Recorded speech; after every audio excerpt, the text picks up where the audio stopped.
Dear students, in the last video, I traced the evolution of affirmative action reservation policy, starting from the first serious case by the Supreme Court of India, State of Madras versus Champakam Durai Rajan, and then we discussed cases in between Balaji to Devdasan, T. Devdasan. In Balaji, a ceiling of 50% was fixed. In Balaji, it was held that economic caste cannot be taken as a criteria to determine social and educational backwardness. In T. Devdasan versus Union of India in 1963, the carry forward rule was struck down. Carry forward rule means that suppose the seats which are reserved for 1 year in a particular year, if those seats are not fulfilled, then the unfulfilled seats could be added and carried over to the next year. So that rule was also struck down by Supreme Court in T. Devdasan. But in N.M.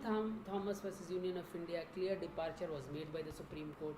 Now the Supreme Court court's understanding of equality stood completely transformed.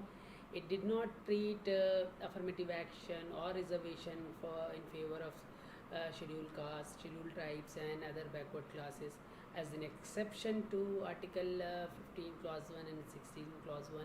Rather, it held that it is an emphatic assertion of the principle of equality. However, it went on to move the idea of creamy layer.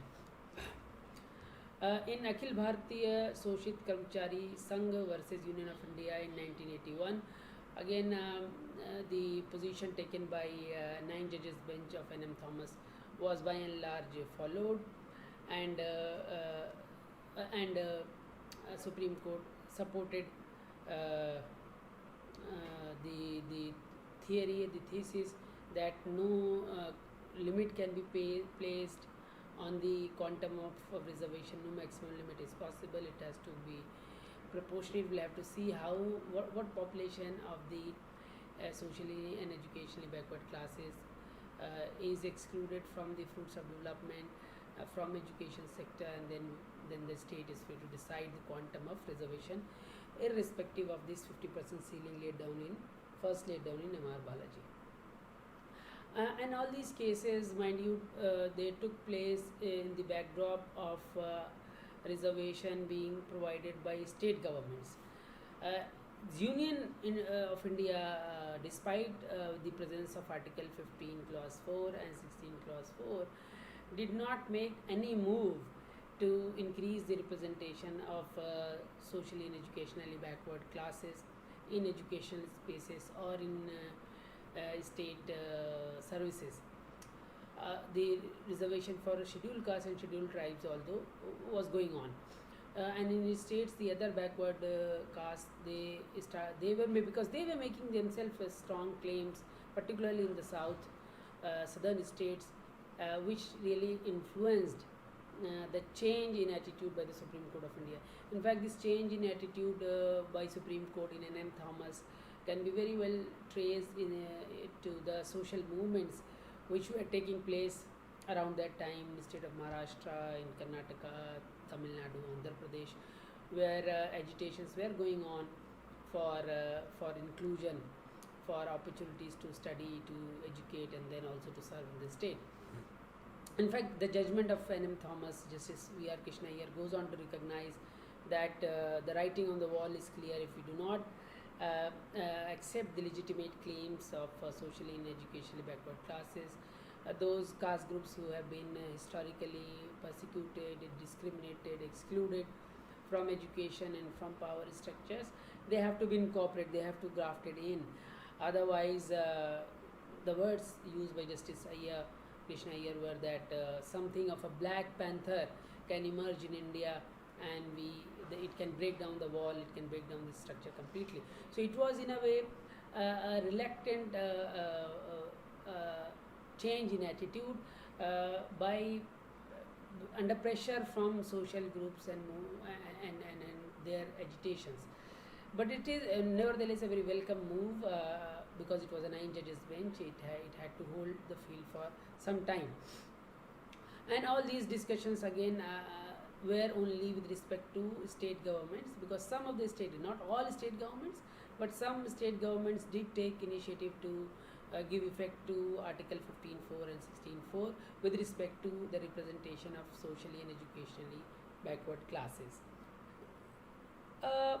At the central level, with the implementation of Mandal Commission report, the famous Mandal Commission report on the status of socially and educationally backward classes, that for the first time through raised an issue about the representation of socially and educationally backward classes in central education institutions and central services. And that judgment, that decision of the central government to implement Mandal Commission report, well, partly, not the full implementation of the Mandal Commission report. First of all, it went to see a large scale violence, anti-reservation violence across the country. In fact, right after the change of attitude of Supreme Court in N.M. Thomas in different states, we have seen, you can trace that anti-reservation violence had started. And with the decision of the central government to implement Mandal Commission report, it reached a new height. The violence, anti-reservation violence, reached new scale, and very quickly it also mutated into communal violence. But the matter went to the Supreme Court for adjudication whether the central government can provide reservation to socially and educationally backward classes. Again, the same questions were raised. If yes, then what should be the criteria to identify socially and educationally backward classes? What should be the quantum of reservation? Can there be this carry forward rule applied with respect to reservation of socially and educationally backward classes and scheduled castes and scheduled tribes? What about the concept of creamy layer, which was first mooted by Justice Iyer himself in N.M. Thomas case?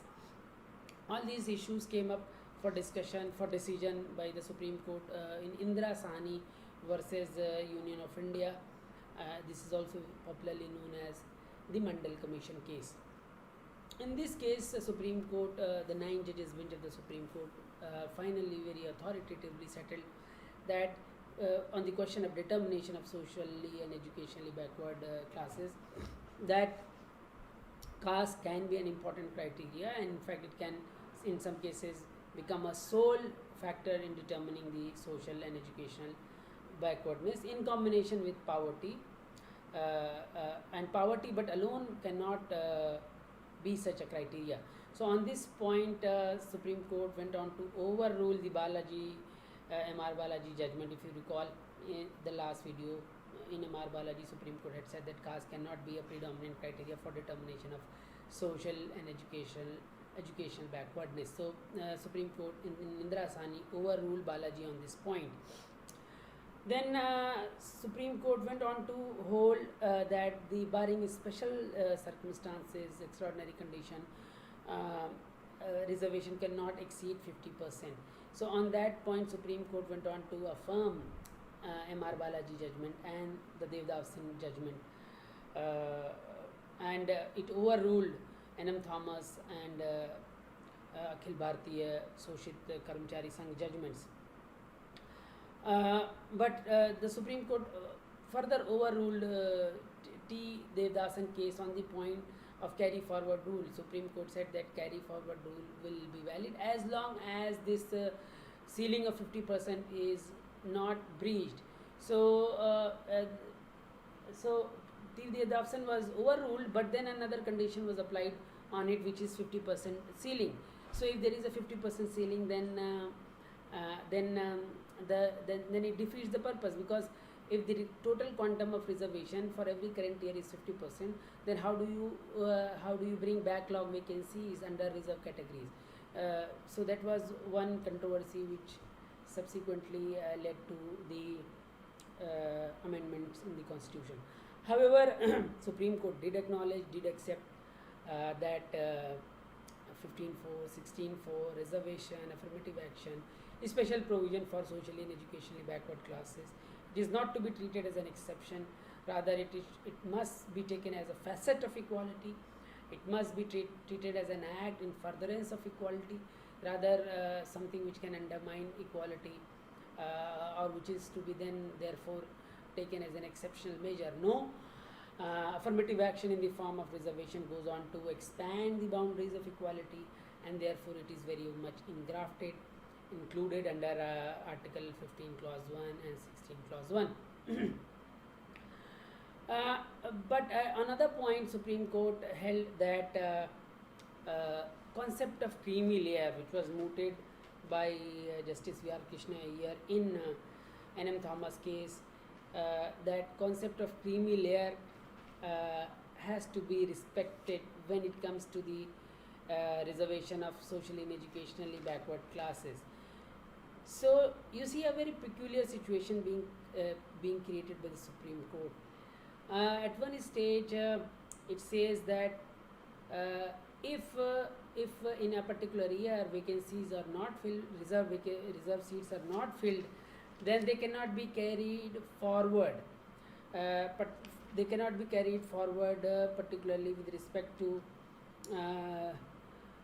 They cannot be carried forward to the next year, particularly when it exceeds 50%. So effectively, it means that if this year reserve seats, reserve vacancies go unfulfilled, then you cannot carry it forward.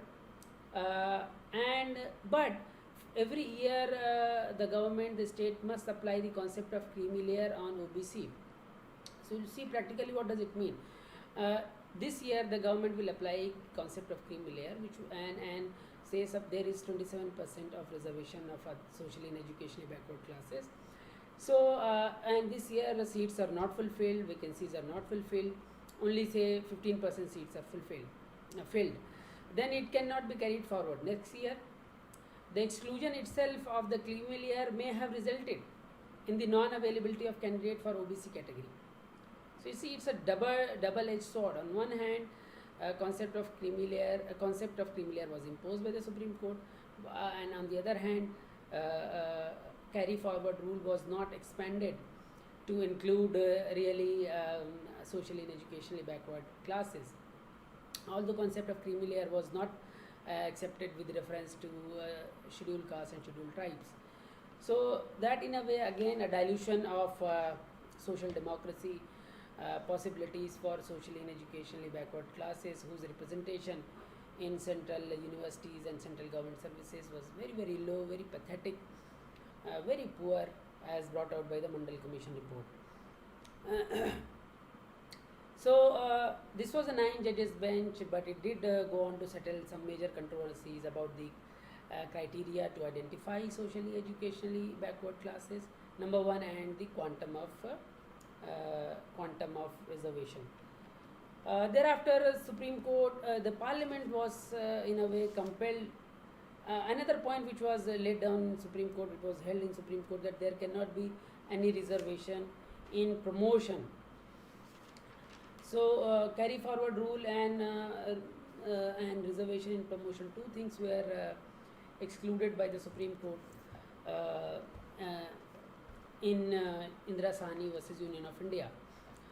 And the question of you see concept of creamy layer, as I have discussed, goes on to really limit the possibility of OBC candidates being available for admission and for services. And once they are not available, their seats, their vacancies could not be carried forward. And if it is not carried forward, then they lapse and they go to the general category. And the net result is that the representation of OBCs goes down, and I mean it is already very down, but the manner in which it could go up, it is seriously compromised by the implementation of concept of creamy layer on one hand, and the limit of carry forward rule.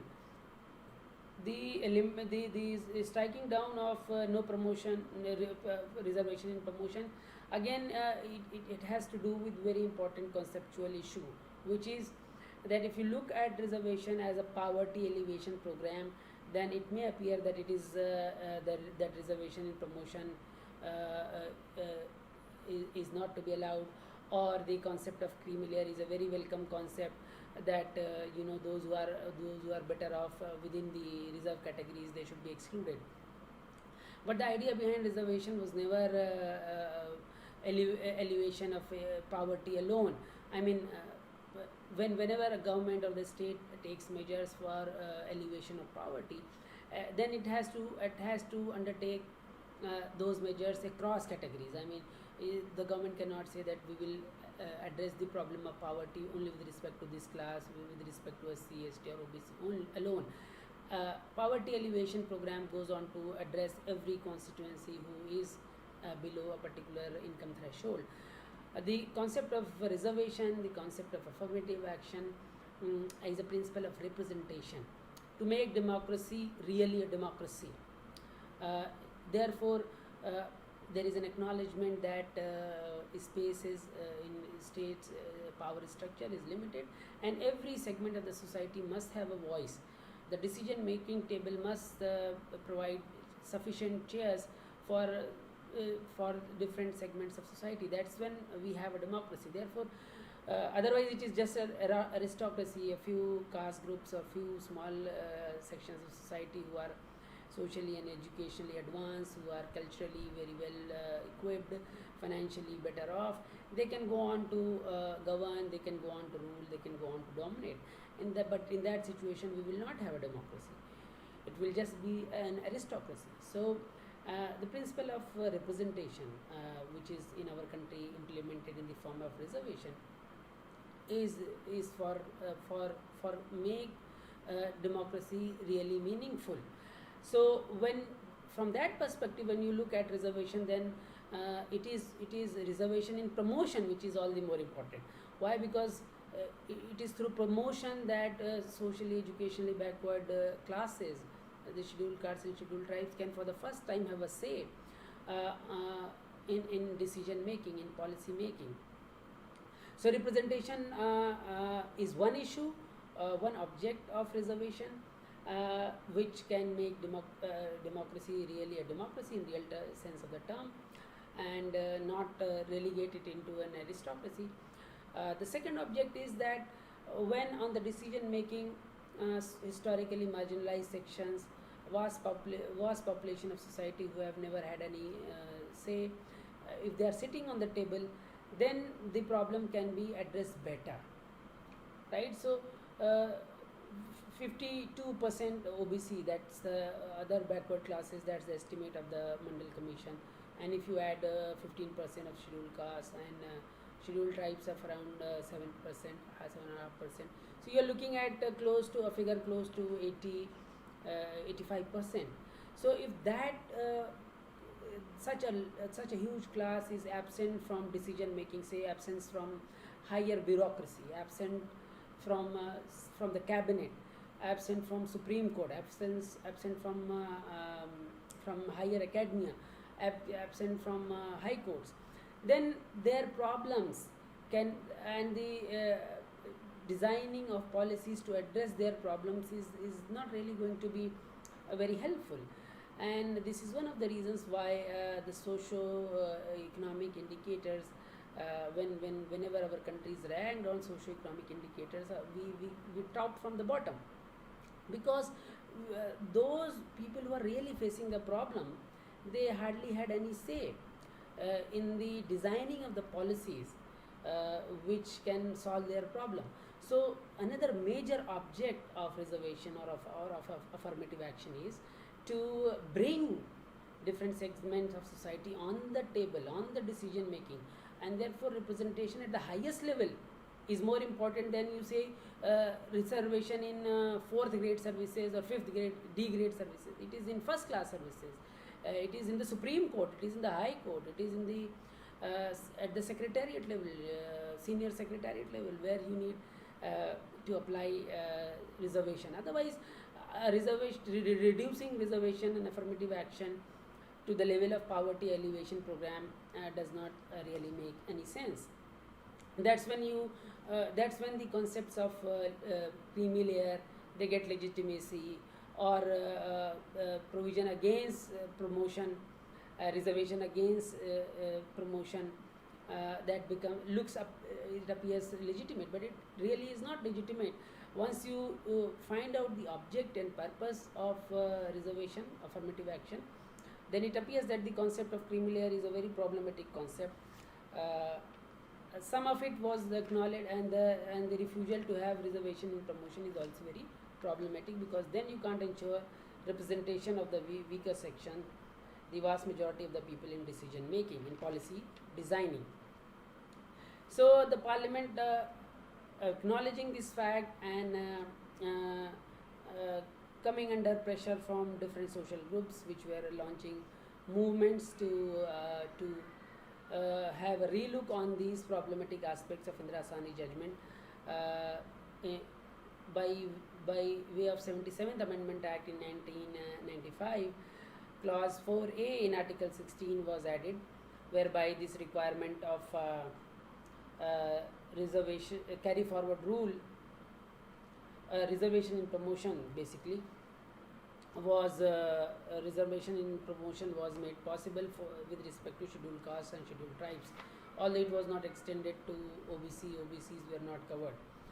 And another amendment was made in Article 16, whereby Article 4B was added to make sure that carry forward rule continues.